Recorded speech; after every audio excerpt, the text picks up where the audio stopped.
On the evening of Wednesday, September 24, 2003, 45-year-old Michael Albert Dohakez laid down flat on his back on his yoga mat in front of a room full of his students at a yoga studio in downtown Tucson, Arizona. The students all followed Michael's lead, laying down for a pose called Shavasana, which signaled the end of a long workout. Michael loved this final pose because it was all about meditation, and it really helped him get centered for his day. And after a few minutes in this pose, when he sat up and told his students to rise as well, he felt both exhausted and recharged. He got to his feet and smiled at his class as everyone else rolled up their yoga mats and got ready to leave. Although Michael was a machinist by trade and spent his workdays in his shop tinkering with tools and small engines, he was actually a very artistic and kind of zen person. He spent his free time giving music lessons on his guitar, and he also taught 15 different yoga classes every week in various gyms and studios all across Tucson. His genuine enthusiasm about the physical, mental, and spiritual benefits of yoga were very infectious, and it put many of his students at ease around him. In fact, they were so comfortable with him that they called him MAD, which was short for his three initials, Michael Albert Dohakez. Michael toweled the sweat off his face and looked up at the clock on the wall. It was almost 7 p.m., and his stomach was beginning to rumble. So he asked the class, as they were getting ready to go, if anybody was feeling up to grabbing some food and a few drinks, which was actually a question they were all expecting, because hanging out socially was something that this Wednesday group typically did each week after their workout. One student immediately shouted out that they would, and a few others raised their hands as well. So Michael suggested they all meet at a bar on 4th Avenue, not far from where the yoga studio was located. The students that were going all nodded their heads in agreement, and then all of them, the ones who were going and the ones who were not, all shuffled through the studio's door and outside to the parking lot. But before Michael shut off the studio lights and followed the group outside, he picked up his cell phone and called his girlfriend, Amber Trudell. He'd been seeing her off and on for about a year after first meeting her through his yoga lessons. Recently, things had been a bit rocky between Amber and Michael, but Michael still wanted to invite her out for dinner and drinks. He figured that by having her be a part of a big group setting out at a public place, that would sort of give them a chance to have fun without the opportunity to argue, since if they argued, it would be in front of everyone, so that was a natural deterrent. After a few rings, Amber answered her phone, and Michael told her very enthusiastically about his plans and said that he would love it if she came out with them. But Amber hesitated, and Michael frankly knew why. In addition to the problems they were having in their relationship, Amber was just a very shy person. She preferred private lessons with Michael rather than being a part of a big group where you had all these other people sort of watching you stretch for an hour. But after a few seconds of awkward silence on the line, Amber said that she actually would meet up with Michael and his students at the bar. Michael was thrilled and told Amber he would see her there. Then he ended the call, shut off the lights in the studio, and walked out the door into the parking lot, thinking about Amber. Michael and Amber were opposites, but that didn't really bother Michael. It also didn't bother him when Amber teased him about how he dressed like a hippie with his long hair and beaded necklace and sandals.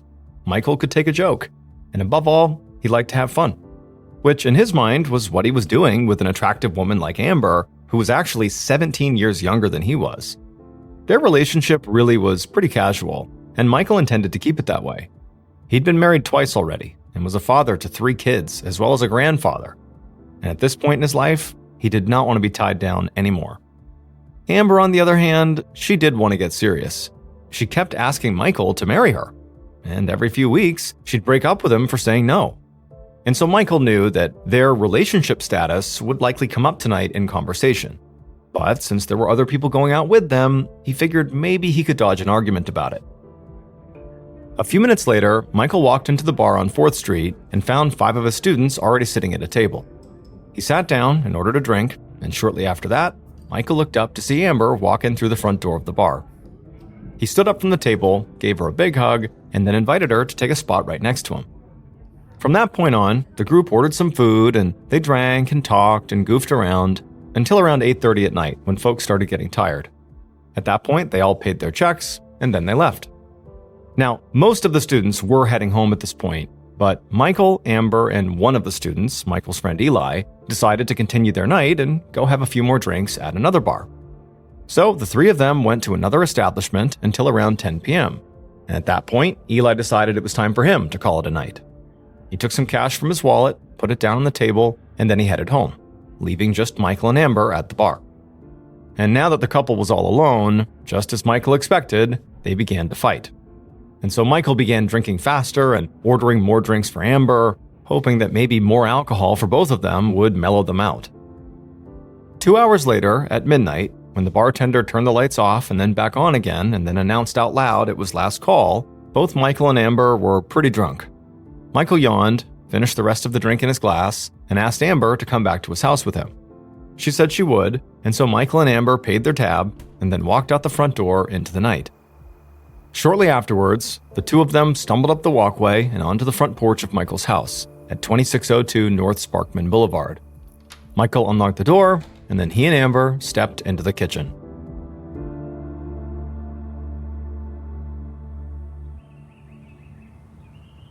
A day and a half later, on Friday, September 26th, at around 6:30 in the morning, a woman was walking her dog along North Sparkman Boulevard in Tucson. The street was in a pretty rough neighborhood where there were lots of burglaries and muggings, and so most people kind of kept to themselves when they were passing through. Usually, the woman walked her dog at a fast pace with her head down, avoiding eye contact with other pedestrians and avoiding looking into other people's properties. However, when the woman passed in front of number 2602, something caught her attention. Just beyond some brush obscuring the front patio, she saw a flash of something light-colored that was obviously not vegetation. She turned her head to look and blinked for a second in confusion, because what she was looking at didn't make sense. It was a person's bare legs in shorts splayed out on the patio.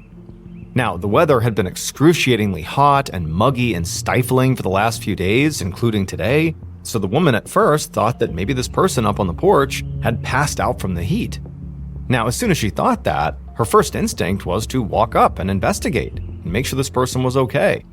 But since this was not really a safe neighborhood, the idea of just strolling up to some stranger's property seemed kind of risky.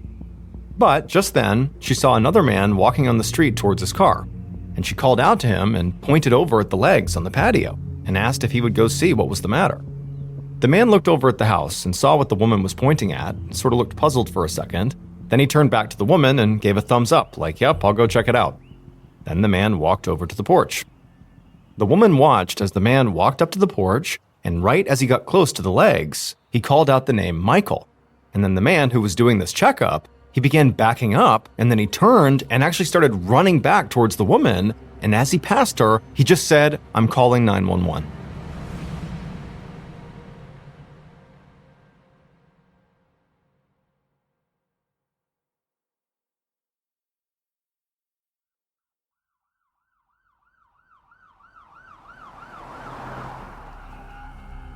Not long after that man called 911, Detective Ben Jimenez of the Tucson Police Department drove down North Sparkman Boulevard in his cruiser.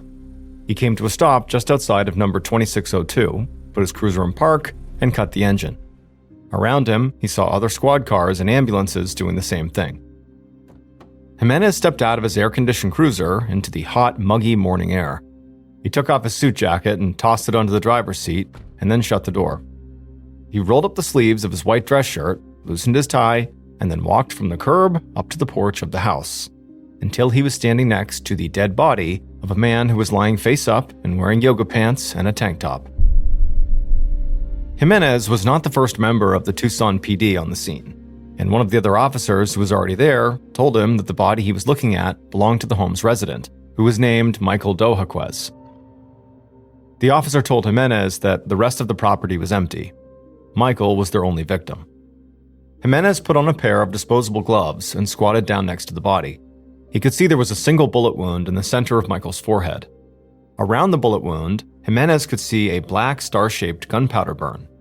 There was lots of dried blood on the porch floor around the head, and more blood on Michael's clothes and legs. Jimenez mentioned to the officer to be on the lookout for any shell casings.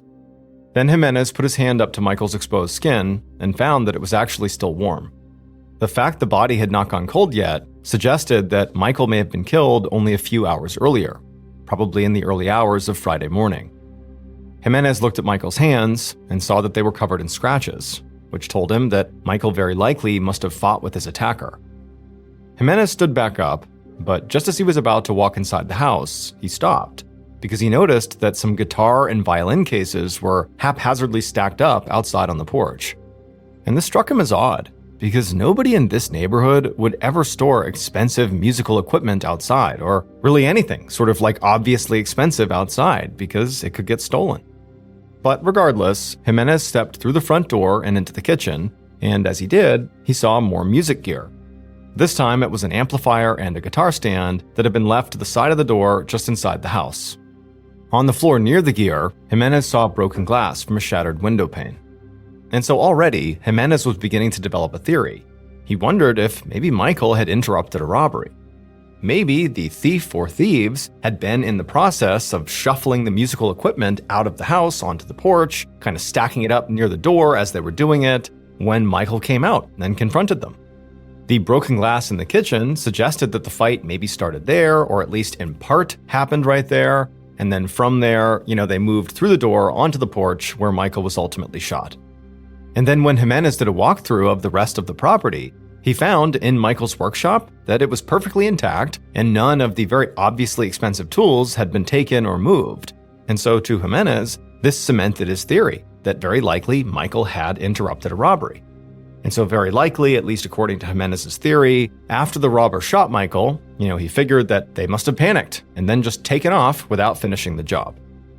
By this point, the crime scene was swarming with members of the forensics unit and also uniformed officers.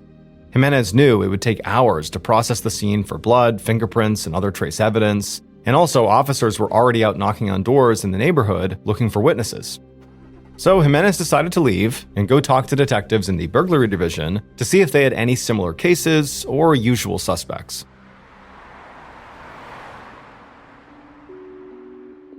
Back inside of headquarters, Detective Jimenez walked quickly to the burglary division. He rapped on the open door of one of the offices there and caught the attention of a detective at a desk. Jimenez explained the case he just caught, laid out his theory about a home robbery gone wrong, and then asked the detective if he had any recent robberies on or around North Sparkman Boulevard. And the second Jimenez mentioned North Sparkman Boulevard, he saw this detective's eyes light up. He shot straight up in his chair and very excitedly said that yes, he did in fact have something. Just 5 days earlier, on Sunday, he had arrested two men, Joseph Keyes and David Wynn, for robbing a home in that exact same neighborhood. But that wasn't all. First of all, Keyes and Wynn lived in a house that was just a mile away from Michael's place, and, most importantly, one of the items these two men had stolen was a guitar. Jimenez knew this was a great starting point. So he got Keyes and Wynn's home address from the detective, then Jimenez returned to his own desk and began filling out an application for a search warrant. While he waited for a judge to approve his request, Jimenez's phone rang.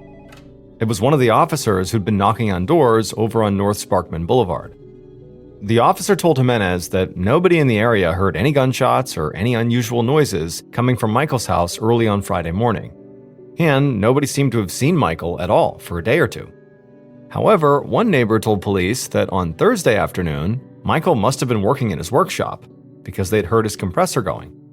So, the neighborhood canvass had not produced a witness to the killing, but they were starting to build a picture of Michael's final hours. Jimenez thanked the officer for the good work and hung up the phone, feeling satisfied.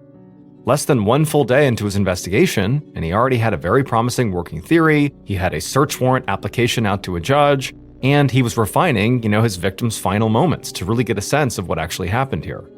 But for now, it was late in the evening, and he knew he had a long day ahead of him tomorrow. So he shut down his computer and left his office. The next morning was Saturday, and Detective Jimenez arrived at his office to find that his search warrant application for the home of Joseph Keyes and David Wynn had been approved. He also found a copy of the autopsy report waiting for him, along with a couple of reports from other detectives who had begun to reach out to Michael's friends and family. Now, Jimenez was very eager to go search Wynn and Keyes' house, but first he picked up the autopsy report, flipped it open, and gave it a quick read. The coroner had found a .38 caliber bullet lodged in Michael's brain. The star-shaped gunpowder burn around the entry wound meant it had been fired at close range, which Jimenez had already guessed. And also the coroner noted that the wounds on Michael's hands were indeed very likely defensive wounds. The most useful part of the report focused on Michael's time of death. When Jimenez got to the scene and he touched Michael's body, it was warm to the touch, and so he had assumed that very likely Michael had died recently. Jimenez just didn't know exactly when. And the coroner was able to confirm that suspicion. Because Michael had not yet gone through rigor mortis, the coroner was able to establish an actual time of death. Michael had been shot somewhere between 2 and 3 a.m. on Friday morning. And so this information meant that Jimenez could be very specific when he was investigating suspect alibis. This was great news. Jimenez rifled through the other reports, which laid out a rough timeline of Michael's activities before his death. He had taught a yoga class on Wednesday night and gone out for drinks afterwards with some students and a girlfriend who Michael's friends knew only as Amber. Then on Thursday, he'd apparently spent the entire day holed up inside of his studio working. Jimenez put the reports down. He'd have to work on tracking down Amber later, but for now, that was not his priority. Instead, he gathered up a team of officers and drove over to the home of Joseph Keyes and David Wynn. When they got there, they knocked on the door, they didn't get an answer, and so eventually they forced their way inside, and immediately they discovered that there was nobody home. However, pretty quickly, once Jimenez walked into the kitchen, he knew coming to this house had put him on the right track, because in the kitchen, there was this very random-looking pile of clothes. Jimenez put on his gloves, squatted down, and one by one, he picked up a bandana, a pair of pants, and some shoes. And he saw that every item in this pile was splattered with blood. Jimenez was thinking that at this point, all he would need to do to close his case was get these items over to forensics and match the blood on these to the blood of his victim. But the next morning, when Jimenez walked into his office, he got two pieces of bad news, one right after the next. The first piece of bad news was that the forensics did not match. The blood found on the bandana, the pants, and the shoes was the wrong type. It didn't belong to Michael. And the second piece of bad news was that even though Joseph Keyes and David Wynn appeared to be the perfect suspects on paper for this murder, robbery detectives had found one big problem. When Michael was shot early on Friday morning, Keyes and Wynn were both already sitting inside of a jail cell. And so, just 2 days after Michael's body was found, Detective Jimenez found himself back at square one. Jimenez sat at his desk, flipping through reports from the crime scene, and hoping he'd stumble upon a detail that maybe he missed. And after about an hour of doing that, he did find something. On a list of items found inside of Michael's house, Jimenez saw a cell phone. At this time, in 2003, not everybody had a cell phone yet, so it wasn't something police immediately looked for when they arrived on a crime scene. Also, cell phones at this time did not contain the kind of evidence that they would today. There was no internet access on any of them, and people didn't send a whole bunch of text messages or really use them nearly as much as we do now. So Jimenez got up from his desk and walked to the evidence room to get the cell phone. And once he had it, he went straight to the single most useful piece of information the phone contained, and that was the call log.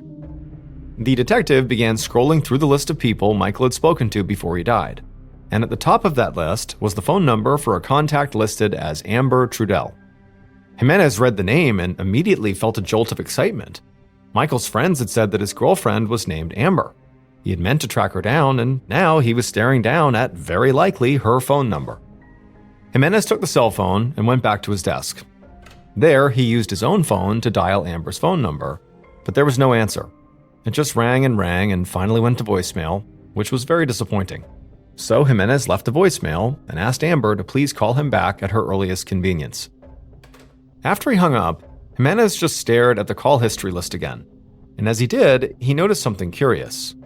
Michael had been killed on Friday morning, but his last call, which was to Amber, was made on Wednesday night. It seemed bizarre to Jimenez that there was this weird gap in time leading up to Michael's death.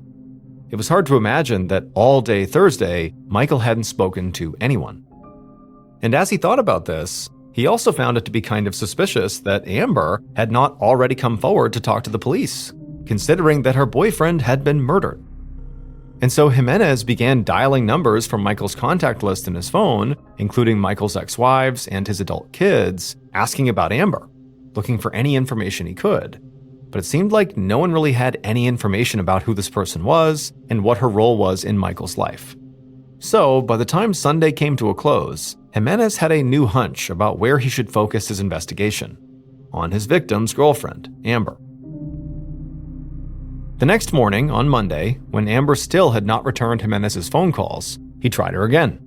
And this time, his call went straight to voicemail instead of ringing like it had the day before. This meant her phone had shut off. Jimenez wasn't sure what to make of this. It was possible that Amber's cell phone had simply run out of batteries. In 2003, that wasn't that unusual to have your phone die and just sort of go without your phone for a while.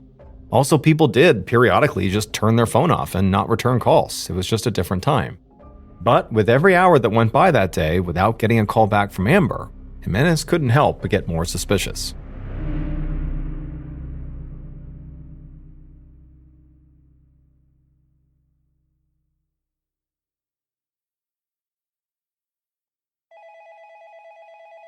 Finally, the next day on Tuesday, Jimenez got a phone call.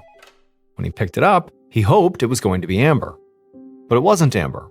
It was Amber's boss, who Jimenez didn't know and had not called.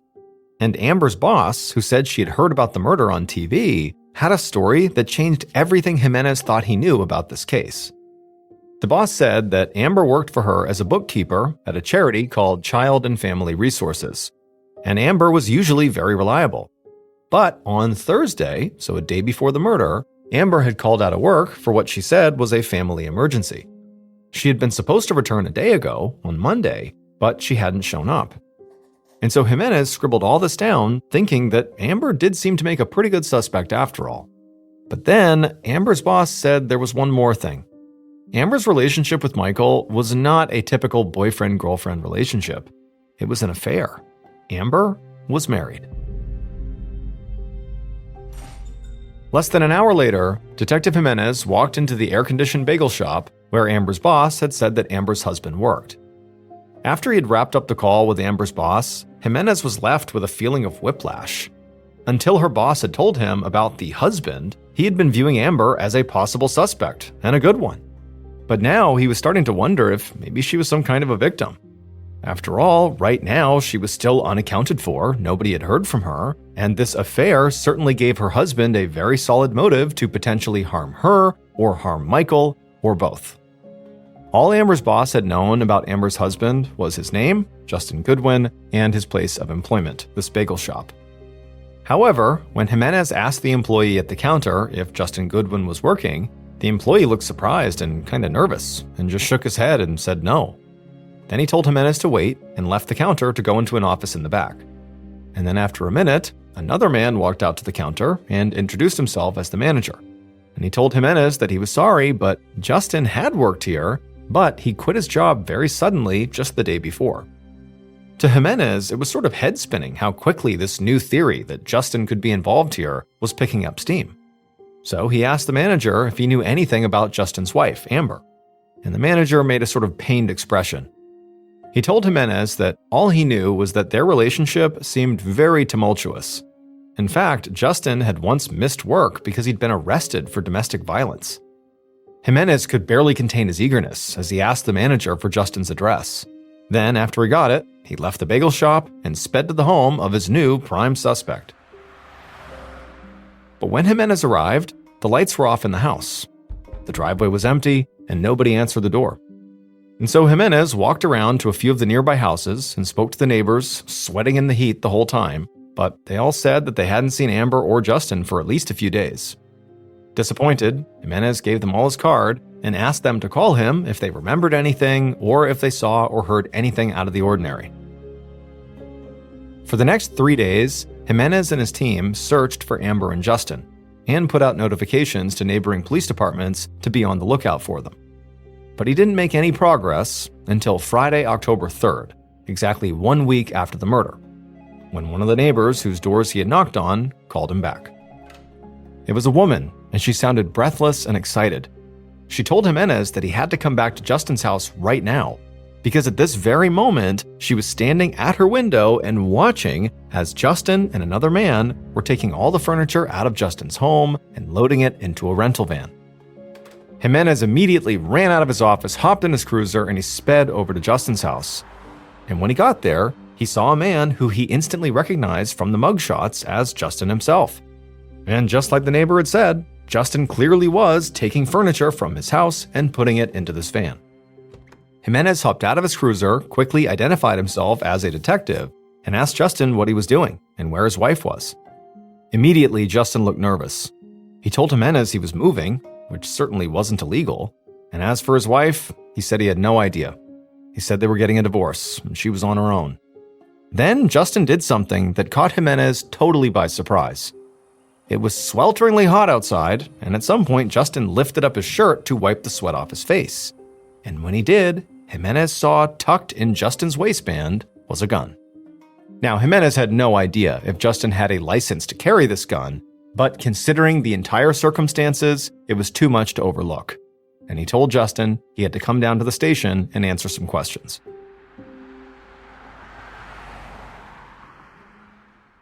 Once they were at the station, Jimenez led Justin into an interview room. At this point, the red flags around Justin were almost comically conspicuous. He had been arrested for domestic violence in the past, his wife was having an affair and now she was missing, and her affair partner had been shot to death. Justin had quit his job and cleaned out the house where he and Amber lived, all while armed with a gun. So when Jimenez sat down at the table inside of this interview room, he felt pretty confident that he had his killer right in front of him. Jimenez handed Justin a bottle of water and then began asking him questions, starting with, did he know a man named Michael Dohakez? Jimenez watched as Justin took the cap off his water and raised it to his mouth before answering, and he saw that Justin's hand was visibly shaking. After a second, Justin just said no, he didn't know anybody by that name. When Jimenez followed up and said that Michael and Amber were having an affair, Justin denied knowing that too. He said that he and Amber clearly were having problems, they were getting a divorce, but those problems had nothing to do with anybody named Michael. He swore again that he really had no idea where Amber was, and insisted that all of the incriminating facts that seemed to surround him were just a coincidence. Right as Jimenez was starting to get frustrated with Justin, feeling like he was blatantly lying to him, there was a knock on the interview room door. Jimenez turned around to see another officer step inside, holding up Justin's cell phone, which they had confiscated along with Justin's gun when they questioned him. The officer apologized for interrupting, but asked Jimenez if he could please step out of the room and speak to him for a moment. Jimenez got up and left the interview room, and the officer handed him Justin's cell phone. He explained that the whole time Jimenez had been questioning Justin, it had been ringing incessantly, and finally he had just picked it up. The voice on the other end belonged to a woman, and she had hung up as soon as he, the officer, had identified himself as police. However, the officer had traced the phone number and found that it belonged to the Extended Stay America Hotel right there in Tucson. Jimenez could not believe his luck. Whoever that was calling Justin, if he could just catch them before they left that hotel, they might be able to give him some real answers about what Justin had been up to for the past few days. So Jimenez asked the officer to keep an eye on Justin because he was going to go track down this mystery caller. A half an hour later, Jimenez was offering a pleasant but very impatient smile to the employee behind the front desk at the Extended Stay America Hotel. The detective had no way of knowing what room the mystery calls had come from, so the employee was looking it up for him, but it was taking forever. Finally, though, the employee looked up and said he did have a woman staying in the room where the calls came from, and the employee said that woman's name was Amber Trudell.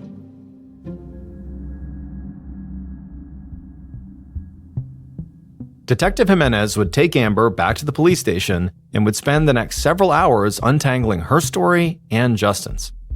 The detective's murder case was changing faster than he could even keep up with. First, it had looked like a robbery, and he'd had 2 slam-dunk suspects, but that had fallen apart in days. Then he had Amber Trudell, the suspicious girlfriend, who he thought maybe was dodging his calls because she was guilty, but Amber had turned out to be missing, and a possible victim. That revelation had given him Justin Goodwin, the jealous husband, but just as Jimenez had thought he was closing in on Justin for killing Michael and maybe even Amber too, Amber herself had reappeared, holed up in a hotel, and calling Justin over and over again. Whatever Justin and Amber were relationship-wise, they apparently were not totally broken up yet.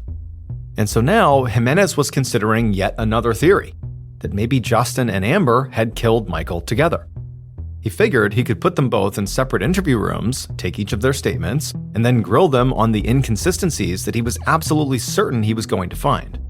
But that didn't happen. To Jimenez's shock, Justin and Amber's stories matched each other perfectly. Yes, they said they were having marital problems, and yes, they saw how suspicious all their behavior looked.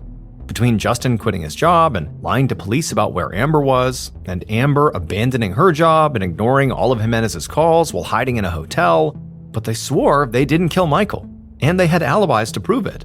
Because on Thursday morning, so almost a full 24 hours before the murder, they had left Tucson, headed 3.5 hours north to a mountain town called Sholo, Arizona, where Justin's mother and stepfather lived. They told Jimenez to call Justin's parents and check for himself. And so Jimenez did just that, not really sure what to expect. He didn't really have high hopes here that they were going to actually be able to confirm their alibi. But it would turn out that Justin's stepfather, he was a retired police detective, and he was very straightforward and specific about the timeline. And even though this kind of poked a hole in his whole case, Jimenez believed him. And so this meant that between the hours of 2 and 3 a.m. on Friday, when Michael was shot to death, Amber and Justin were almost 200 miles away. And not only that, but Justin's gun, that had been such a red flag, was not the same caliber as the murder weapon. And so Jimenez's best suspects were just more dead ends. Jimenez let Amber and Justin leave the police station, and he went back to his desk, where he slumped in his chair and stared miserably at nothing. By now, it was late in the day, and Jimenez had no new ideas. His case was turning out to be much more complicated than he had initially thought, and now nothing was making any sense. And so he figured, what he really needed to do now was just take the weekend and look at the case with fresh eyes on Monday. There had to be something he was missing, some piece of evidence that he was either misinterpreting or missing altogether. He decided he would make one more phone call and then head home. He picked up the phone on his desk and dialed the number for the coroner's office. And like he expected, on a Friday night, nobody picked up. So he left a voicemail asking the coroner to take one more look at all the Michael Dohakez evidence. He explained he wasn't totally sure what he was looking for, but something just didn't feel right. And he wanted the coroner to look really closely one more time so that he had sort of a good starting point on Monday. Then Jimenez hung up the phone, picked up his jacket, and headed home. The tip that would break this case wide open came early the following week. But the tip didn't come from the coroner. It was a phone call from someone Detective Jimenez had spoken to already in this investigation, and who he never expected to hear from again. This person said that Jimenez had to come meet with them right now, and Jimenez didn't hesitate, because what this person had to say didn't make sense with the rest of the evidence that the detective had. But the detective no longer trusted all of his evidence. He was sure there was something wrong with his facts, he just wasn't sure what it was, and so maybe this was part of it. Jimenez drove out to meet the person who called him, and the person took him for a walk. They said they wanted to show him a hole that they had found in the dirt. And when Jimenez got to that hole, he stood there panting in the warm air, and he realized that finally, he knew who his murderer was. He just had to figure out how this was possible. And this is where the coroner came in. Because shortly after Jimenez got back to the station, the coroner called to tell Jimenez that he had been right. They had all misinterpreted one very important piece of evidence. The truth had been right in front of them all along. They just hadn't put it together. Based on evidence collected over the course of a few weeks and the revised results of the autopsy, this is what police believe happened to Michael Dohakez on the morning that he was killed.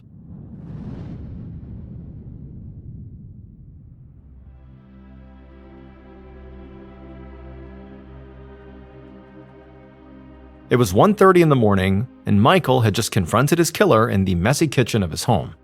The killer was enraged, and the two of them were standing near the sink, shouting at each other. At some point, the killer grabbed a glass and threw it at Michael, but Michael managed to dodge it, and the glass hit a window pane near the front door, shattering glass all over the ground. Michael was about to step towards the killer to stop them from throwing anything else at him, but there was something he didn't realize. The killer was hiding a revolver. And suddenly the killer drew their weapon, and when Michael saw it, he rushed forward to try to wrench it out of their hands. They struggled, but Michael couldn't get a hold of the gun, and they wrestled together out the front door, and then the killer fired. Michael fell backwards onto the patio, dead. At this point, the killer looked up and down North Sparkman Boulevard to make sure nobody was around, and when they were sure they were good, they took off running into the warm summer night. It would turn out all of Jimenez's suspects, Joseph Keyes, David Wynn, Justin Goodwin, and Amber Trudell, did have alibis for Friday, September 26th, between 2 and 3 a.m., which was when the police thought Michael had been murdered. But law enforcement was wrong about Michael's time of death. The heat had fooled them. Michael was not shot to death early on Friday morning, September 26th. He was shot to death early on Thursday morning, September 25th. His body was warm when Detective Jimenez reached down to touch his skin because it had been very hot and muggy outside the whole time he was lying there. The coroner thought the body temperature, combined with the flexibility of the body, meant that death had been recent and that rigor mortis had not begun. But in reality, a hot and moist environment can cause rigor mortis to happen more quickly after death and last for a shorter period of time. So in reality, Michael's rigor mortis had already come and gone by the time Jimenez touched his body, and so the reason he was sort of flaccid feeling is because he no longer was in rigor mortis. And so when the coroner had gone back over the evidence at Detective Jimenez's request, he found something he had missed. Michael's body had larvae in its eyes, which was an indication that he had been dead for a lot longer than a few hours. And when police went back to the crime scene, they realized that the compressor the neighbor had heard on Thursday, which caused them to think that Michael was alive and well and working in a shop that day, was actually set to refill automatically. So that noise had not meant anything at all. It did not mean that Michael was in there at work. And so the adjustment of the time of death from Friday to Thursday morning allowed Jimenez to make sense of that final phone call he got from the person he had already spoken to, who called him asking to meet. That person was Justin's stepfather, the retired police officer. The stepfather had been telling the truth about the timing of Justin and Amber's visit, and that had ruled them out as suspects when the belief was Michael had been killed on Friday. But after he had gotten off the phone with Jimenez, the stepfather had followed a hunch out to the back of his property where he discovered a hole in the dirt. And inside that hole was the murder weapon. But the person who hid that gun was not Justin. It was his soon-to-be ex-wife, Amber Trudell. On Friday, October 10th, an arrest warrant and a nationwide alert was issued for Amber, who had fled Tucson. U.S. Marshals arrested Amber at her grandmother's house in New York. During her trial in March of 2005, Amber claimed that Michael sexually assaulted her on the night he was killed, and that he himself was actually the one who pulled the trigger during their struggle, which resulted in him being shot and killed. However, she was still convicted of second-degree murder and was sentenced to 13 years in prison. On October 19, 2016, Amber was released from prison, having served out her entire sentence.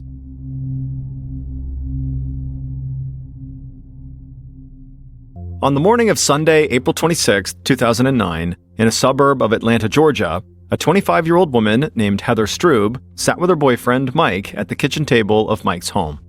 Heather and Mike had been dating for a year, but somehow everything still felt fresh and new, and Heather wished she could just spend all day with Mike. But this Sunday, Heather had plans. She was going to church, then to do some chores at her house, and then she would pick up her 19-month-old son from his father. She knew, in theory, she could skip church in order to spend a little more time with Mike. But for Heather, skipping church was like missing a meal. Whenever she did it, she ended up with an empty feeling in her stomach. So, after taking her last bite, Heather stood up and dropped her dishes in the sink, kissed Mike on the forehead, told him she loved him, and walked out the door. Heather drove across town to church, went inside, sat down in a long wooden pew, and waited for the service to start. Church had always been an important part of Heather's life. In fact, she was convinced that if it wasn't for church, she never would have been born, because Heather's parents had first met and fallen in love at a Presbyterian church camp. That was why, when Heather was a teenager, it had felt like fate when she went to youth group and fell in love with a young classmate named Stephen Stroo. Heather and Stephen had connected right away. They dated for several years and always talked about their future together. And then in May of 2004, they got married. At first, life had been good for the young couple. Heather and her parents opened a flower shop, and Heather worked there every day. She had always loved flowers, and being around them just made her happy. And the flower shop was a true family business. Stephen would often come by to help out at the shop, and his mother, Joanna, she would even pitch in when things got really busy. And in September of 2007, the family grew when Heather and Stephen had a baby boy. They named him Carson, and Heather felt like God had truly blessed her and her family. But now, sitting in church, Heather did not feel so blessed anymore. She was vaguely aware that the preacher had started the service, but she was barely listening. She was only thinking about Carson. Heather had not seen her son all weekend, and she hated the days when she wasn't with him. And she blamed her now soon-to-be ex-husband, Stephen, for keeping them apart. Heather and Stephen's happy life had fallen apart just months after Carson was born. One day at the flower shop, Stephen's mom, Joanna, had come across a receipt for some jewelry that Stephen had bought. Joanna figured the jewelry had been a gift for Heather, and she thought Heather might want the receipt to keep track of the family finances. But when Heather looked at the receipt, she'd been really confused. She didn't recognize the jewelry that was listed on the receipt. Stephen had never given her anything like that. And that's when she realized Stephen must be cheating on her, and he had bought this jewelry for some other woman.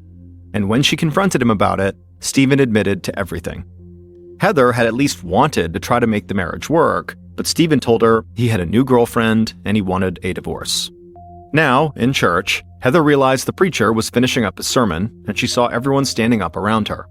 She felt bad for not having paid much attention, so she stood up and smiled and spent an extra few minutes talking to other members of the congregation. And after the service was over, as Heather walked to her car, she told herself not to dwell on all the negative things in her life. Even though her marriage had fallen apart, God still provided for her. She had a great new boyfriend, she was part of a church filled with people who loved and cared about her, and she had a beautiful little boy.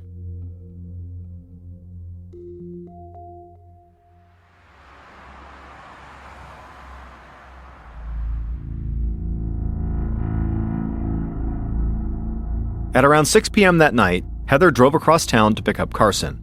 But the little bit of hope she had started to feel after church had now disappeared, and she felt uneasy. She always felt like this when seeing Stephen, because their custody swap meetings had been tense from the beginning. Nearly every single time Heather and Stephen met to hand off Carson, they would get into an argument. The baby lived with Heather, and Stephen had him every other weekend, but Stephen had been arguing for joint custody because he wanted Carson to live with him half the time. The fights between the parents had gotten so bad at one point that Heather had insisted on doing the custody swaps in the parking lot of a busy shopping center. Recently, though, the animosity had sort of leveled off.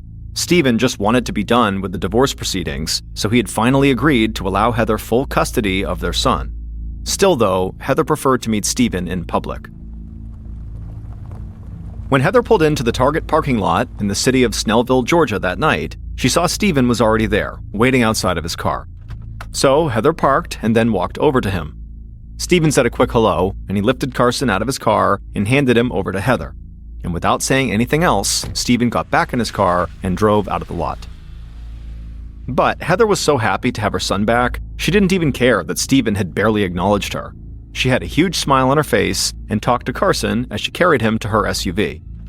She opened the rear passenger door and carefully secured him in his car seat. Heather shut the door and walked around to the driver's side, and she heard footsteps coming up behind her. Heather turned around, and she was startled to see a strange-looking man standing there. He had wild hair and a thick mustache, and he had a messenger bag strapped around his shoulder.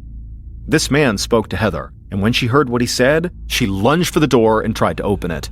Seconds later, shoppers in this busy Target parking lot heard the loud bang of a gunshot. Some of the shoppers just froze in complete terror, and others took off running and screaming, afraid the shooter would keep on firing. But a couple of the shoppers immediately turned in the direction of the sound, and they saw a man with wild hair calmly walking away from an SUV towards the woods that surrounded the shopping center. These shoppers rushed over to the SUV, and when they saw a woman slumped on the ground and blood covering her face, they called 911.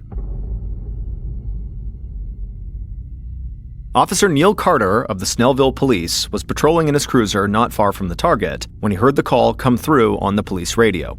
Carter instantly spun a U-turn and stepped on the gas. When he pulled into the Target parking lot, he saw a group of people already heading towards his car. Carter parked, stepped outside, and then walked directly into complete chaos. Everybody in the parking lot, all these people who had just been doing some Sunday shopping before they witnessed a shooting, descended on Officer Carter. And they were shouting and trying to tell him what they saw, but there were so many of them, and they were all so upset that Carter couldn't understand anything they were telling him. Carter held up his hands and told them to please step back. He needed everyone to calm down. But a few people in the crowd just kept on shouting. Clearly, they had something truly urgent, and they pointed Carter towards a parked SUV. Carter looked over and saw a woman's body lying on the ground by that SUV. He ran to her, but even from a few feet away, he could see the woman had been shot. Carter reached down to feel the woman's pulse, but he already knew she was dead. When Carter stood back up, he saw a woman from the crowd coming towards him, shouting. But this time, Carter understood exactly what he was hearing. This woman was shouting, "There's a baby in the back seat." Carter felt his heartbeat spike. He turned around and peered through the window, bracing himself for the sight of an injured child. Instead, to his relief, he saw a little boy, maybe a year and a half old, staring back at him with wide eyes. The little boy looked scared, but he was unharmed. Carter opened the door of the SUV, lifted up the boy, still in the car seat, and carried him to his police cruiser, setting him down in the back. At this point, Carter saw a wave of police and first responders arriving, and he saw the crowd rushing towards them like they did to him. Carter just looked at the baby in the back of his police car. Carter could barely think straight, and he wasn't sure what to do next. But at least this little boy was safe. Just then, Carter heard shouting behind him again, and he turned and saw another woman approaching him, waving her arms to get his attention. His first impulse was to tell her to stay back, but she pointed to a spot near the edge of the parking lot, and she said she had seen the shooter standing there before the shooting. This could be a solid lead, so Carter quickly refocused and started writing down the woman's account in his notebook. She said the shooter had been watching the victim from nearby, on the other side of a few parked cars. He was a short, slender man with an odd mustache and wild black hair, and he was wearing khaki pants and a blue button-up shirt. Carter thanked the woman and then shared her description of the shooter to the other officers at the scene. Carter stayed behind and arranged for the baby to be taken to the police station, while other officers fanned out and began searching the area around the target with canine units, hoping to find the suspect. The police dogs led their handlers to the edge of the parking lot and then followed a scent through the woods surrounding the target into the parking lot of an adjacent hotel. But that's where the dogs lost the trail. The police figured the killer must have gotten into a vehicle parked at that location and driven off. Just beyond the hotel parking lot was a highway, and the officers knew that by now, the killer was probably miles away. Meanwhile, back at the crime scene, Officer Carter found the victim's purse with her license inside of it. Now they had an ID. Her name was Heather Stroo.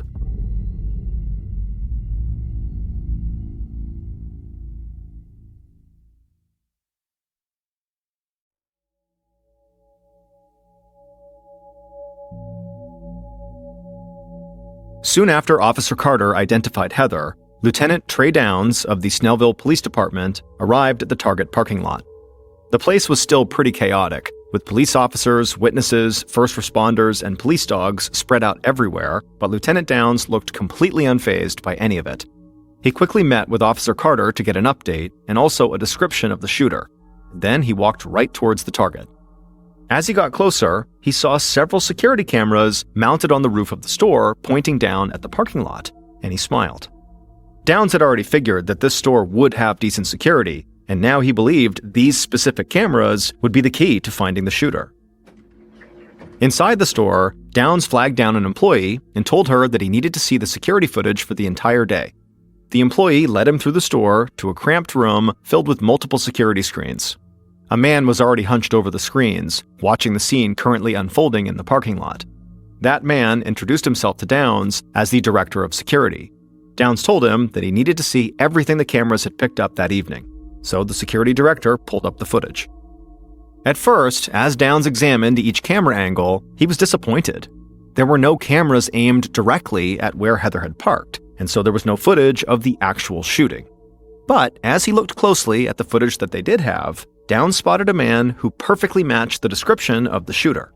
The man entered the parking lot on foot, walked in the direction of Heather's SUV, and a short time after, walked away toward the surrounding woods. The footage was low resolution. Downs asked if he could have the footage so he could send it off to the crime lab for possible enhancement. But the security director surprised him by saying that Target actually had its own forensics lab that was so good, Target had actually closed cases that even the FBI couldn't solve.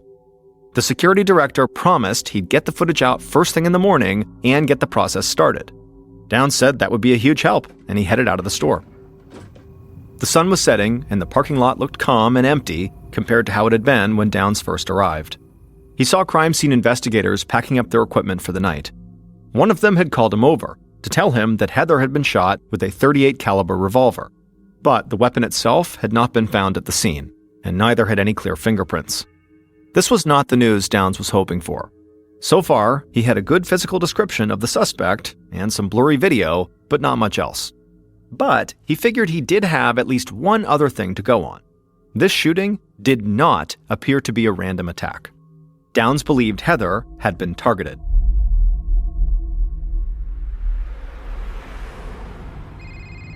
Heather's parents were out of town, driving through Alabama, when Heather's mom's cell phone began to ring. She picked it up and heard the voice of her father, Heather's grandfather, on the other end, and his voice was shaking. He told her that he had just been visited by the police and he had some horrible news that he could barely even believe was true.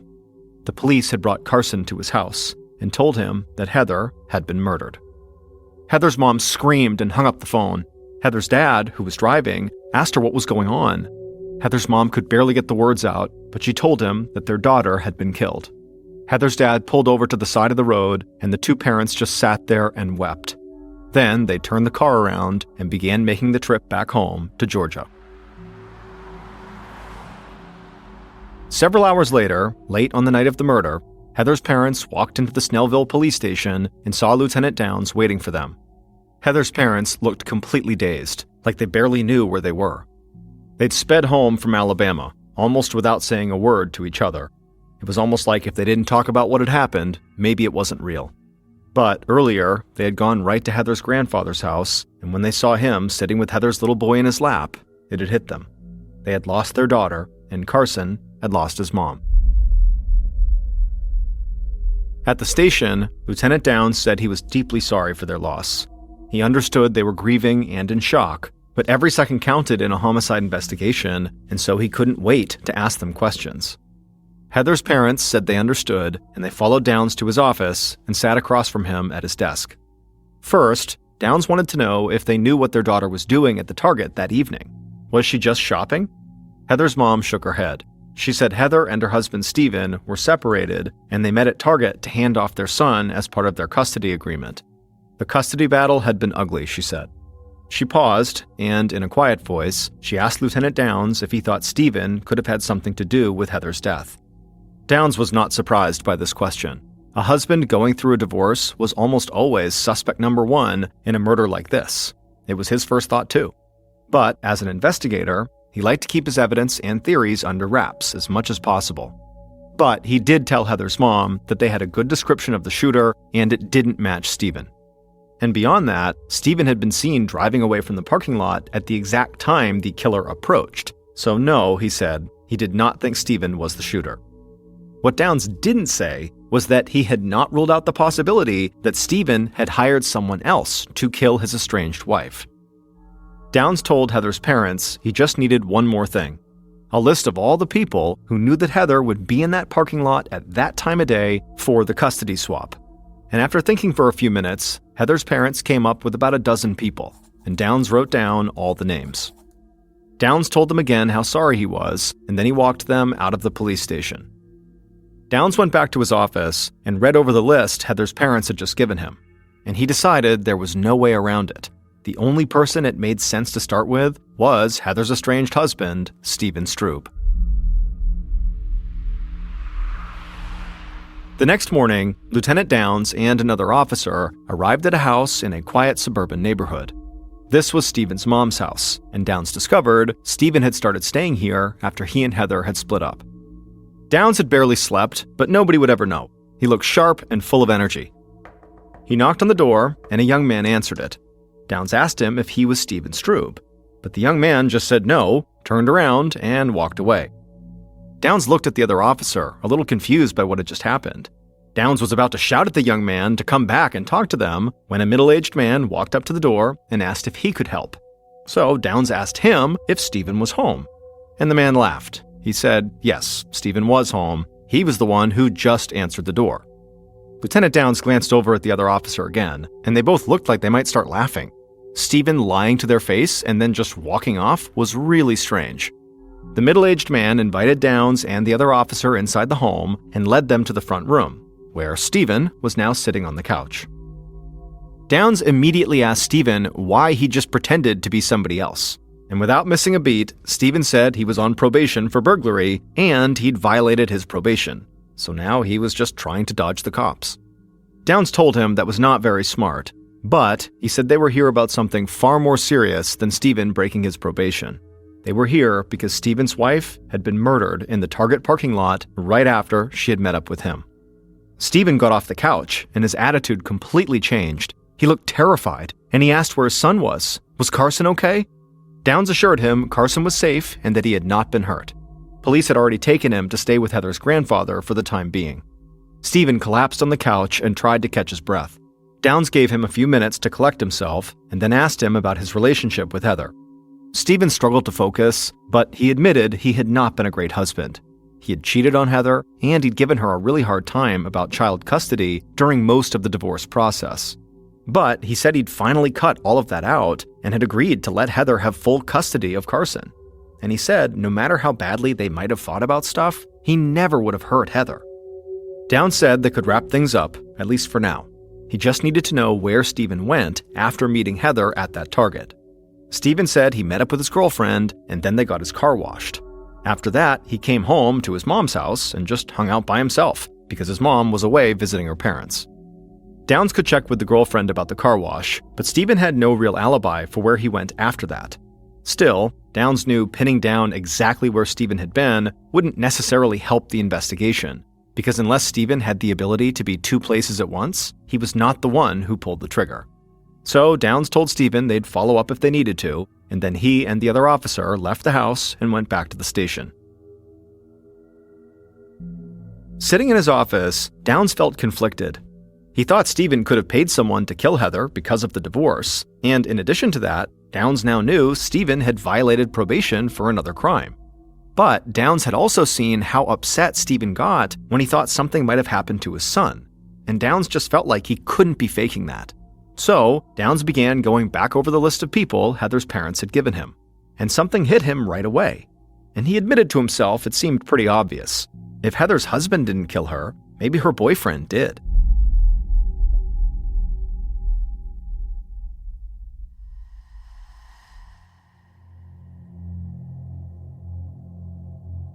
Later that day, an officer led Heather's boyfriend, Mike Vickers, into an interview room at the station, where Lieutenant Downs was waiting. And right away, Downs noticed Mike's slight size. He was about 5 foot 7 inches tall and he was slender, just like the suspect on the Target surveillance video. Mike sat across from Downs in the small, bright room, and Downs casually asked him what he had done the past weekend, almost like this was a conversation between two friends just catching up. Mike said on Saturday night, he and Heather had gone to his parents' house for game night. It was something they did on a lot of weekends. And on Sunday morning, they ate breakfast together before Heather headed out to church, and he went into work. Following up with Mike's employer to check if he'd really been there would be easy enough, so Downs shifted his focus. He asked Mike about the custody swaps between Heather and Stephen. Did he know how they worked? Did Heather say anything about the custody swap this past Sunday? Mike said he had actually gone to one of these custody swaps in the past, so he knew exactly how they worked. The swap he had gone to had been one when Heather was still kind of freaked out about meeting Stephen alone. Mike had driven to the Target with her, and he ran into the store to grab a few things before Stephen got there. But by the time he was leaving the store, Stephen had arrived and was handing the baby to Heather. So Mike had just hung back and watched from a distance. Lieutenant Downs sat quietly, just looking at Mike for a minute. This was a guy who fit the description of the killer, at least in part. He also knew exactly where Heather would be at the time of the shooting, and he most likely knew the layout of the Target parking lot and the surrounding area, because he had been there before. So, Downs asked Mike if there had been any problems or tension lately between him and Heather. But Mike said he loved Heather, and that their relationship was awesome. They almost never fought, and they had even been talking about having kids and buying a house together. Not long after that, Downs finished up the interview and told Mike he was free to go. On the surface, Mike had seemed to be telling the truth about his and Heather's relationship, but that definitely wasn't enough for Downs to eliminate him as a suspect. After all, boyfriends could get jealous and do really stupid things, even if they were in a good relationship. And Downs knew if he could just get a clearer picture of the man from the surveillance video, he would know if Mike was the shooter or not. After the interview with Mike, Downs called the security director at Target to see when the enhanced images from the video would be ready. The security director said he had sent the footage off to the lab, but it would take at least a week for the lab technicians to finish their work. The idea of waiting around to get these images did not sit well with Downs. He wanted to keep moving forward, and he knew there had been a whole parking lot full of people who had at least caught a glimpse of the suspected killer. That evening, still only about 24 hours after the murder, Downs had his team bring in as many people who had witnessed the shooting as they could. And Downs had all these witnesses sit with a sketch artist who then drew a composite based on the descriptions of the killer that the witnesses provided. But when Downs and the other investigators saw the completed drawing, they thought it might be a joke. This killer with the huge hair and big mustache looked like a caricature, or like Sonny Bono, the famous singer from the 1960s and 70s. But all of the witnesses looked at the drawing, and every one of them swore that was what the killer looked like. Downs was pretty sure he was not looking for a famous singer, so he resigned himself to the fact that he was going to have to wait for the images from the lab to get a clear picture of what this man really looked like. And this frustrated him, because he felt like until he had those images, he and his team would just be sort of treading water. But the next day, 2 days after the murder, Downs was in his office going over his notes when an officer rushed in and said he needed to come quick. A phone call had just come into the tip line, and the caller said he had seen the killer up close. Downs didn't hesitate. He got up, walked across the station, and grabbed the phone from the officer who was manning the tip line. Downs quickly introduced himself and asked the caller to tell him everything. The caller said he happened to be at that hotel that was right by the target on the day before the shooting, and he had seen this really strange-looking guy lingering in the hotel parking lot. But that wasn't all. This weird guy was clearly staking out the area. He was looking through a pair of binoculars, and then he took a bunch of photos. And then when the guy was done taking the photos, he hopped in a Ford F-150 pickup truck and took off. Downs, who prided himself on almost always remaining calm, felt a huge rush of excitement. He asked the caller if he managed to get the truck's license plate number. But the caller said he didn't. However, he said the truck was white and it had a really distinctive black trim all around it. Downs got even more excited. A license plate number would have been perfect, but this description was still huge. Downs got the caller's info and then hung up the phone. He quickly gathered his team, and they ran a search through motor vehicle records for all the white Ford F-150s registered in the county. And when Downs saw the name of one of the people who owned a Ford F-150 in town, he thought he might have just found Heather's killer. Later that afternoon, Lieutenant Downs drove through a quiet suburban neighborhood with the hotel witness sitting next to him in the passenger seat. Downs spotted the house he was looking for and stopped the car. He pointed to the white truck parked in the driveway, and the hotel witness looked at it through the passenger side window. And when he saw it, the witness immediately said that that was the truck he'd seen the strange-looking man get into at the hotel. There was no mistaking the distinct black trim all around it. Downs said that was great news. He thanked the witness for coming along, then he hit the gas and sped away from the house. The following day, which was only 3 days after the shooting, police got a search warrant for the house where the white truck was parked, and they impounded the truck and brought it in for a forensics search. And the forensics team quickly discovered that the truck had clearly been recently cleaned, because it was absolutely immaculate inside. This made it difficult for them to find anything useful in the truck, so they sent it to the Georgia Bureau of Investigation's lab to undergo trace evidence testing, hoping the state lab might be able to find something that they couldn't. In the meantime, Downs and his team cataloged everything they had taken when they searched the house where the white truck had been found. And the more evidence Downs saw, the more confident he became that he had found the killer. Still, Downs wanted to make sure his case was airtight before he made an arrest. He didn't want to bring the killer into police custody just to have the district attorney's office tell him that the case wasn't strong enough to argue in court. But Downs didn't have to wait too long to get another big piece of evidence.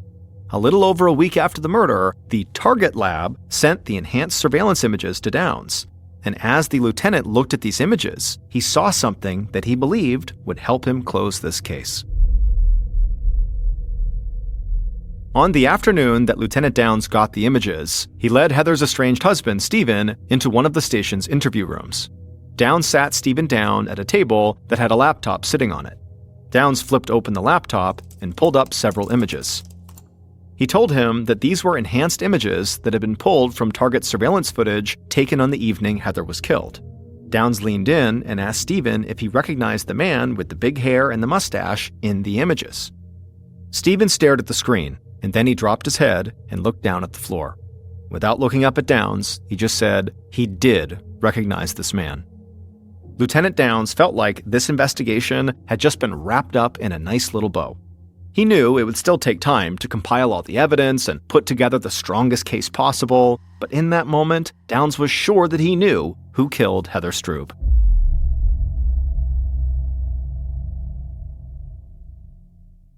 Based on the parking lot surveillance images, suspect and witness interviews, and evidence collected throughout the investigation, the following is a reconstruction of what police believe happened to Heather on the evening of April 26, 2009.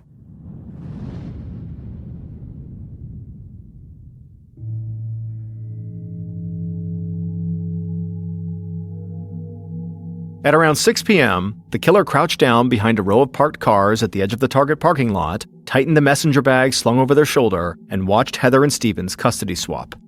When Heather started putting baby Carson into her car, the killer began walking fast right towards her. Heather heard the killer's footsteps approaching, and she turned around to see this bizarre-looking man standing there. The killer spoke, and it frightened Heather. So much so that she turned and tried to open up her driver's side door to get away, but the killer immediately pushed themselves between Heather and her SUV, and then before Heather could even call out for help, the killer reached into their bag, pulled out a revolver, pressed the muzzle right against Heather's forehead, and squeezed the trigger. There was a deafening bang, and then Heather crumpled to the ground as blood began to pour from the wound in her head. The killer heard screaming coming from all of the shoppers who had just witnessed this, but the killer did not panic. Instead, they turned and calmly walked across the Target parking lot, through the surrounding woods, and into the nearby hotel parking lot. There, the killer got into their truck that they had left parked right there, they drove off, and pulled onto the highway. Once the killer was far enough away, they peeled off their fake mustache and removed their wig. A cheap disguise, but one they knew would conceal their identity. Because neither Heather's husband nor her boyfriend killed her. Her mother-in-law, Joanna, did. It turned out Steven's mother, Joanna, did not like Heather at all. And she had told different people on several occasions that she did not think Heather was a good mother and that Heather should not have custody of Carson. Now, Joanna was not anywhere near the top of Lieutenant Downs' suspect list when the investigation started. After all, he thought he was searching for a strange-looking man. But then, Downs discovered that the distinctive white Ford F-150 truck was registered to Joanna. And when that truck was sent to the state lab for further testing, they lifted a single fiber from the truck's interior, and that fiber was determined to be synthetic hair, most likely from a wig. So Downs started to rethink everything. Maybe that strange-looking man on the surveillance video, the suspected killer, was really a woman in disguise. And when he saw the enhanced images from Target's lab and rewatched the entire surveillance video, he was sure he was right, and that Joanna was the person in the wig and fake mustache. And when Downs showed the surveillance images to Steven, he recognized his mother through the disguise. But even after that, Downs and his team wanted to lock their case down further, and they eventually discovered that Joanna had owned a .38 caliber Rossi revolver. Now, Joanna's gun was never actually found, but ballistics tests confirmed that a .38 caliber Rossi was one of only 2 types of revolvers that could have fired the bullet that killed Heather. And with that final piece of information, Downs and his team made their arrest.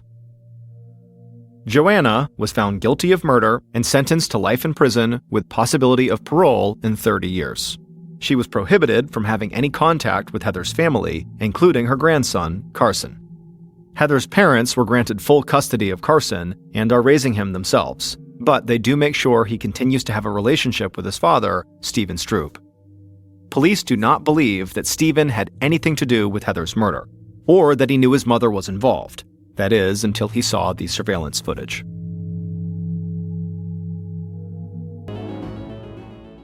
On the night of March 2nd, 2006, a 28-year-old police corporal named Sergio Pucheta rode his motorcycle down a dirt road in rural Argentina.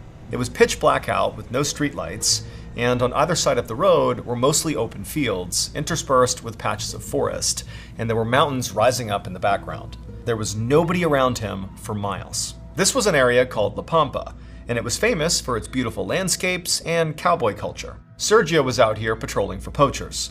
who came out here at night to trap or kill the wild cats, monkeys, and birds that often sold for lots of money on the black market. It had been a quiet night so far, but Sergio knew from experience that the later it got, the more likely it would be that he would catch someone doing something illegal. At around 10 p.m., Sergio was riding down the road towards a crossroads that locals called El Cruce de las Cañas, and up ahead, he saw the red taillights of a car.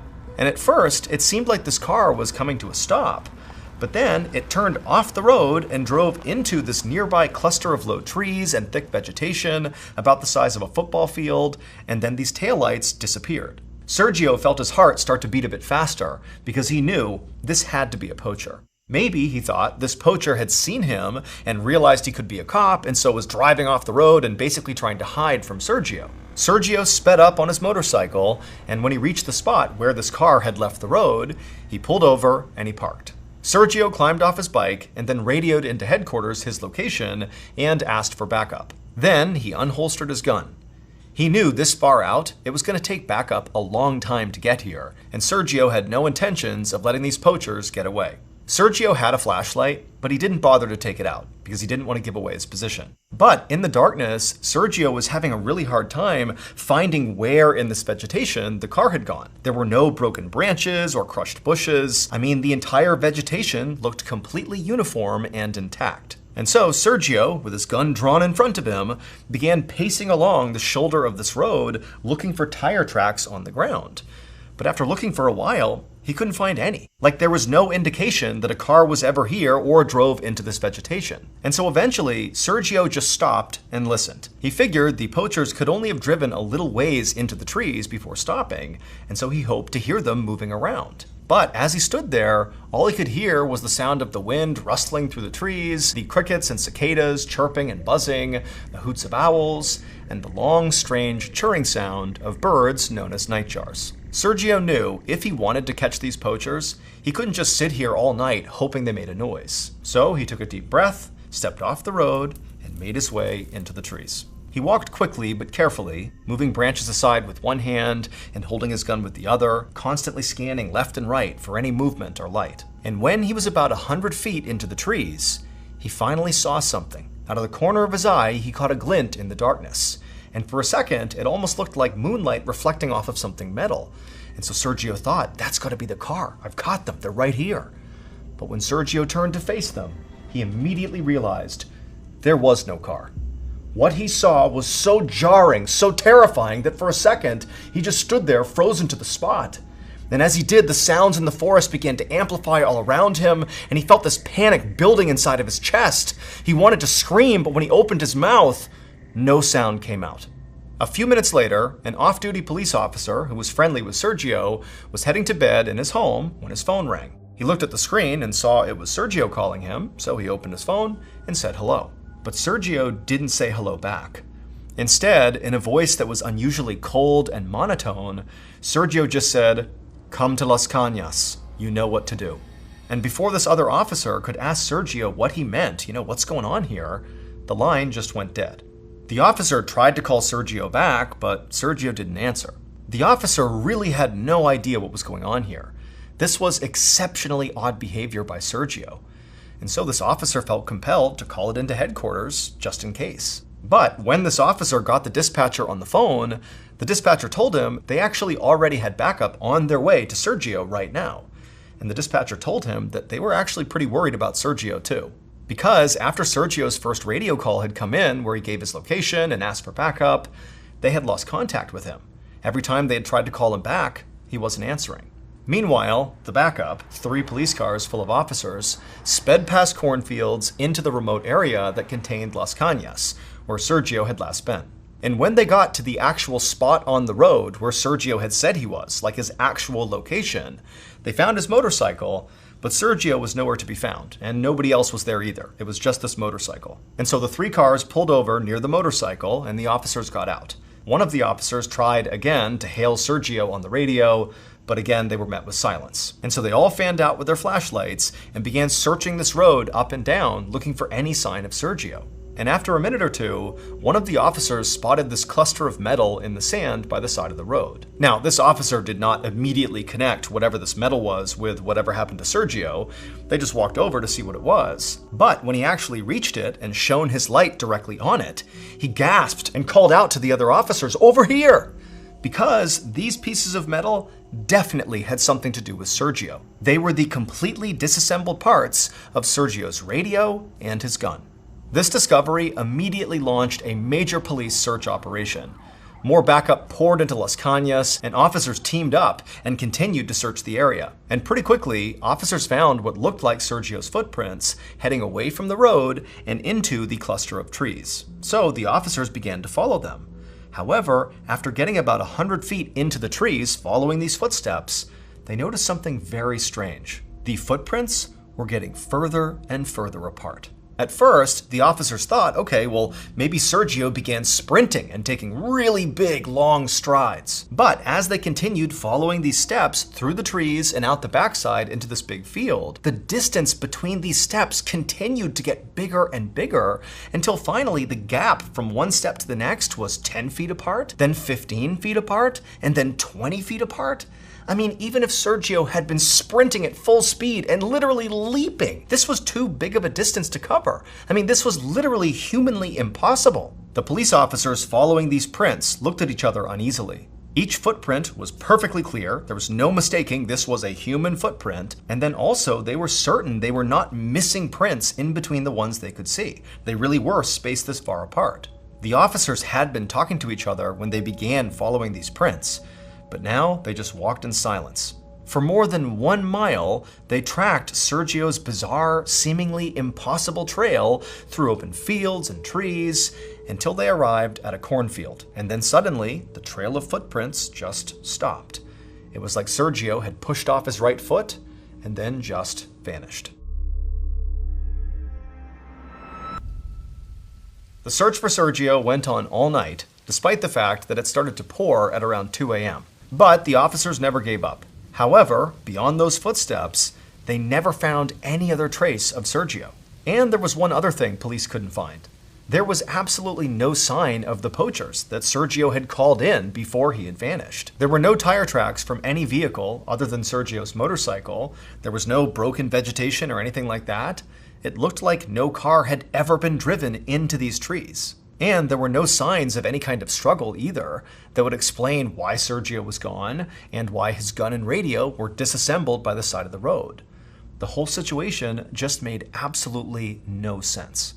At 4:30 p.m. on March 3rd, 2006, so roughly 18 hours after Sergio had disappeared, a farmer was walking on his property about 12 miles away from Las Cañas when he looked up ahead and he saw this dark figure sitting by the side of the road. The farmer squinted to get a better look, and the figure looked like a man, but he was all curled up into a ball and he was sitting in the mud. Now, keep in mind, this area is like in the middle of nowhere, and so this farmer did not get a lot of people passing through the area, and so to see anybody was pretty rare, let alone what he was seeing now. And so, feeling curious, the farmer called out to this man, but didn't get a response, and so he just started walking towards him. And when he got up close, he saw this man was a police officer in full uniform. He had his knees pulled up to his chest with his arms wrapped around him, and his head was buried in his lap, and so the farmer couldn't see his face. And weirdly, even though it had only recently stopped raining, and the ground that the officer was sitting on was still wet, this man was totally dry. The farmer leaned down and gently put his hand on the man's shoulder and said, "Sir, are you okay?" But the officer didn't react at all. He just stayed there motionless, head in his lap, not reacting, totally silent. And this was just too strange. The farmer backed away, took out his phone, and he called the police. It didn't take long for the police to show up and identify this seated police officer as Sergio Pucheta. But Sergio wouldn't talk to the police any more than he would speak to the farmer. He didn't appear to be physically injured, but there was definitely something wrong with him. So the officers called an ambulance and they summoned Sergio's boss to see if he could get Sergio to respond. And when Sergio's boss showed up, he was able to coax Sergio up off the ground, but still Sergio wouldn't speak. All he would do is give his boss a big hug and just break down and cry. So his boss led Sergio over to the ambulance, which had just arrived, and he got him in the back and he sat with him and then went with Sergio to the hospital and followed him into his exam room. At first, inside the exam room, Sergio didn't want anybody to touch him, and he was very anxious, and he kept squinting and grimacing every time the lights were put on him. But after a few minutes, he did let the doctors and nurses remove his clothes and examine his body for wounds. Sergio's boss had expected that Sergio would have injuries. I mean, he figured he had likely been assaulted or kidnapped. But as he watched the doctors and nurses check Sergio out, it was very clear that Sergio did not have any injuries. There were no bruises, no cuts, no sign of any physical struggle at all. And not only that, as the nurse took Sergio's vitals, it was clear that he was not dehydrated or sick at all, despite the fact he had just been missing for 18 hours with no supplies. The only injury the medical team did find on Sergio was to his feet, but it did not help clarify anything. When they removed Sergio's boots and socks, they found these bizarre burns on the soles of his feet. It looked like he'd been standing on a hot surface. Over the next couple of hours, Sergio did finally begin to talk. And here is the totally wild story that he told. At 10 p.m. the night before, when Sergio had followed the poachers into the trees, he had been absolutely certain that he had seen the metal of the poacher's car reflecting the moonlight. However, he didn't. There was no car. There were no poachers. When he turned, all he saw in the darkness were two sets of burning red eyes staring back at him. Sergio stood there stunned, unsure who or what these eyes belonged to. And then before he could do anything, the eyes began to move closer to him. And as they did, Sergio realized with growing horror that these were not human eyes, these were not animal eyes. These eyes belonged to some creature he had never seen before. All he could make out beyond the burning red eyes were these slim gray bodies with big heads and long skinny fingers, and they didn't appear to blink at all. Sergio opened his mouth to scream, but when he did, no sound came out. And that's when Sergio realized that not only could he not scream, but he no longer was able to move. But then suddenly he felt this intense pressure in his torso, and his back sort of involuntarily arched in response. He tried to wrench himself free of whatever seemed to be in control of him, but he couldn't. It felt like his spine was going to snap. And then he felt himself begin to walk out of the forest backwards, like his back is arched in this totally unnatural position, and he's marching out of the trees. And then as he's doing this, he watched helplessly as one of his hands went down and pulled out his phone. And then he dialed the number of that officer, and then this detached, cold voice came out of Sergio's mouth, telling his friend, "Come to Las Cañas, you know what to do." And as Sergio continued to walk in this bizarre bent-over gait, he felt himself reach for his gun. And after he drew it, he watched in horror as his hands fully disassemble it and drop the pieces on the ground. And then he watched himself do the exact same thing with his radio. And the whole time, these red-eyed creatures are just a few feet away, staring at him. It was only after Sergio had disarmed himself that he felt that intense pressure on him subside, and he realized this was his chance to escape. He took off running, but after only going a few steps, he felt himself get hit from behind and he pitched forward. He thought he was falling, but he didn't hit the ground. Instead, it was like he was being lifted up into the sky. And for a moment, he just careened through the air until abruptly, whatever force was holding him up let go. He fell to the ground and somehow managed to land on his feet, but then once again, he was lifted back up. And this time, he was thrown even farther through the air before he hit the ground. And then it happened again, and again, and again. And so as this was happening, Sergio realized these red-eyed creatures must be the ones in control, and they were playing with him. They knew he was trying to escape, but they didn't stop him. They just kept picking him up and throwing him forward over and over again. And as all this happened, Sergio began to feel his feet burn. The last thing he remembered was running through a cornfield. And as he did, he realized suddenly that it seemed like he was all alone. The red-eyed creatures were gone. And so Sergio looked over his shoulder, and all he saw were swaying corn stalks and darkness.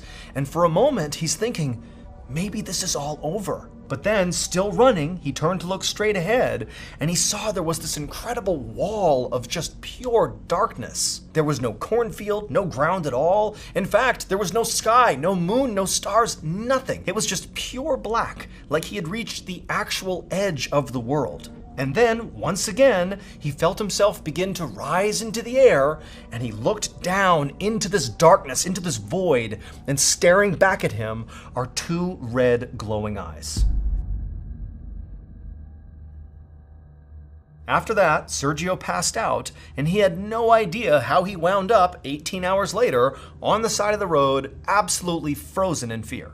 No one has ever been able to explain what happened to Sergio, including Sergio himself. But it should be noted that Argentina, and South America more broadly, is a very well-known hotbed of paranormal activity. Following this incident, Sergio was so traumatized that he retired from the police force. To this day, cops and locals still report seeing strange lights in and around Las Cañas.